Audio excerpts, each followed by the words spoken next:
Hi everybody, welcome back to my channel. Since it's October, I wanted to bring you a special horror book haul this month. All of these books that I'm about to talk about, I've recently picked up. They're all horror novels. I'm really excited to read them, and I'm really excited to share them with you in this Halloween season. Most of these books I picked up from Amazon, but there are a few here that came from Book Outlet. The first of which is Flight or Fright. This is an anthology about scary things that happen in airplane travel or with airplane travel. This anthology was edited by Stephen King and Bev Vincent. It contains stories by Stephen King himself, Richard Matheson, Arthur Conan Doyle, Joe Hill, of course, Ray Bradbury, Bev Vincent, Roald Dahl, Peter Tremaine. So what you need to know about this anthology is these are not all brand new stories. This is a collection of past stories as well that all deal with air travel. Next, I picked up the book Positive. This is by David Wellington. This is basically a zombie novel, and it follows a character named Finn, who is deemed positive. His body, I guess, is host to the zombie disease, and basically there's this incubation period. He has 2 years left on his incubation period, so if he doesn't become a flesh-eating monster in the next 2 years, then he's in the clear. So he can go to this safe zone with other people who have tested positive, and he's trying to make it there across the landscape ravished by the zombie apocalypse. Shauna McGuire says, one of the best zombie novels I've read in years. The heart of the zombie story has always been humanity.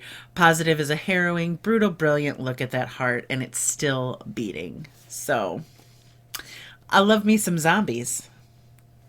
The next book I picked up is called Binge Killer. This is by Chris Bauer.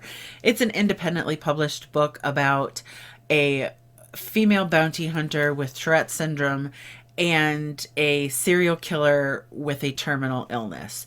And what happens is the serial killer decides that he wants to go out in a blaze of glory. So he heads to the safest town in America, and the bounty hunter sets her sights on that town in order to stop him. But there's something a little bit weird about the town. I'm not sure what it is. It just says that there is a reason a crime has not been committed in this town in the past 50 years.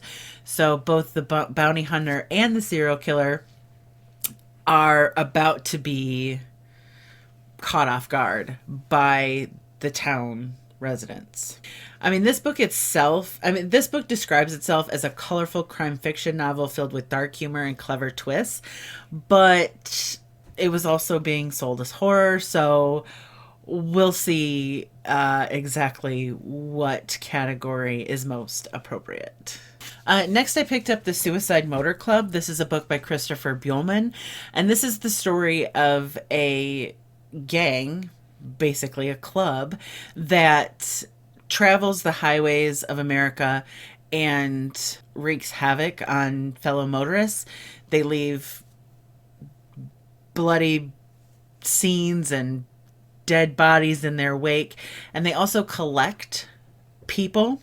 The book says that 2 years prior they had caught up with this family traveling, and the husband was killed, the wife was left for dead, and the son was taken. So now the wife has recovered and dedicated herself to revenge on the Suicide Motor Club. Next, I picked up another independently published book. This is The Art of Dying by Derek Cavignano, and I hope I'm pronouncing that correctly. But this is, again, like a crime thriller that takes a horror turn.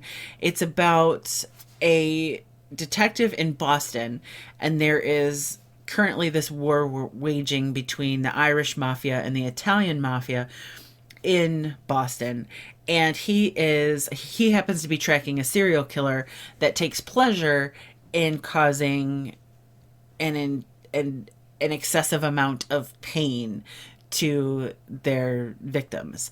So it says it was a 2019 American Fiction Awards winner for horror, and it also says that it is for fans of Thomas Harris, Michael Connelly, and Dennis Lehane. So I thought, I'm always down for a good serial killer book, and this one sounds... It says Boston gets gory in this enjoyable horror-tinged crime tale. This is probably the most horror book of this horror book haul. This is House of Blood by Brian Smith. This is the story of a group of teens or college-age students who are on their way home from a Key West vacation. It just says young friends. So I'm guessing new adult aged, on their way home from a Key West vacation, but they take a wrong turn and they end up wandering into this otherworldly realm and begin to die. Some of them do make it as far as this manor house, the House of Blood.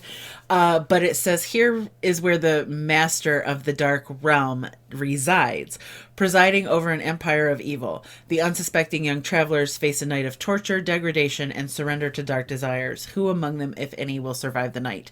So this is very much like a gratuitous horror novel, the very opposite of subtle. I think I spoke about that earlier when I was talking about Anya Alborn, how I really like how easy and subtle and not ostentatious her work is. This is pretty much probably going to be the exact opposite of that, but every once in a while your girl needs some,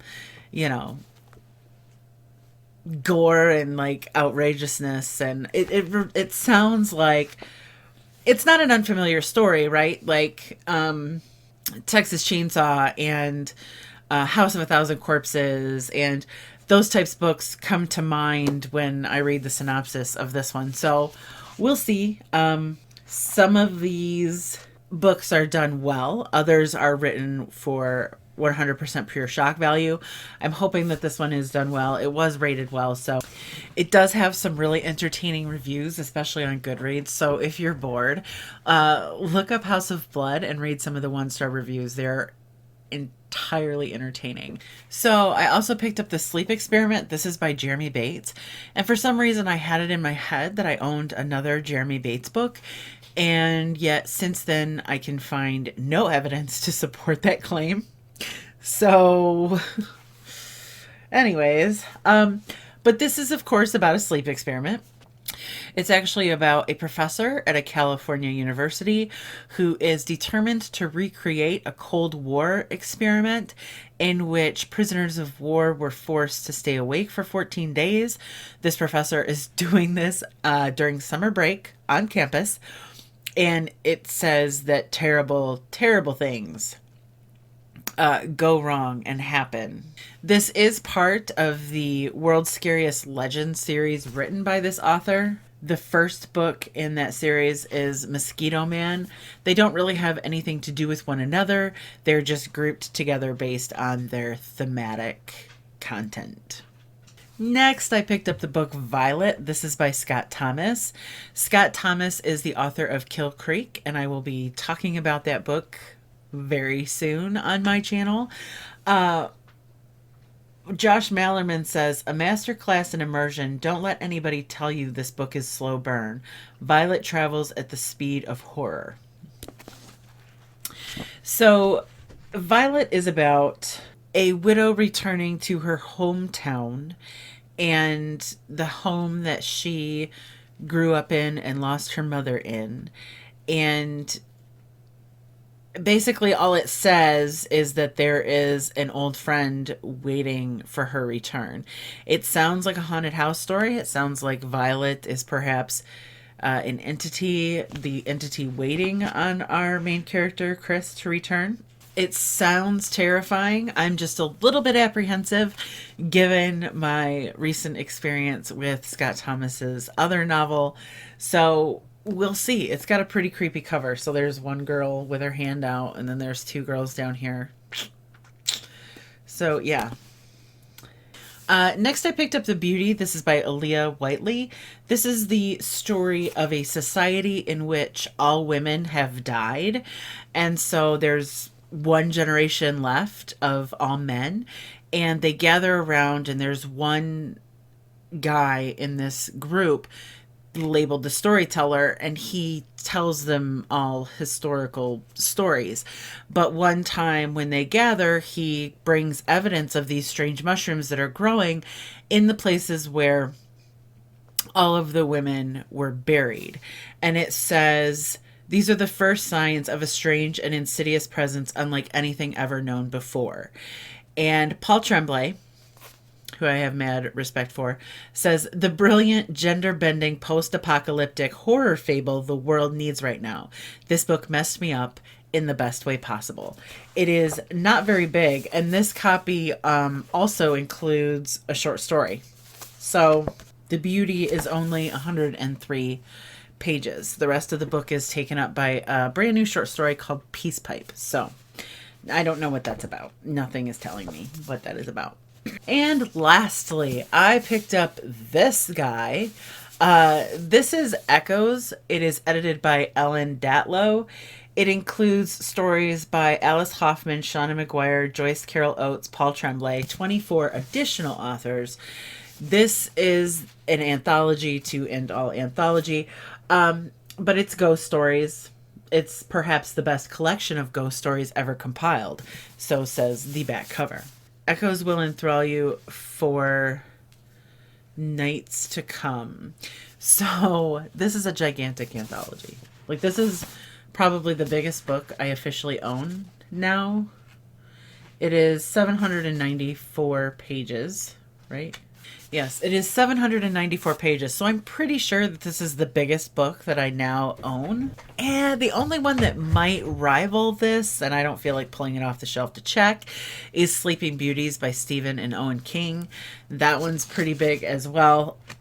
So let me see. What are we working with here?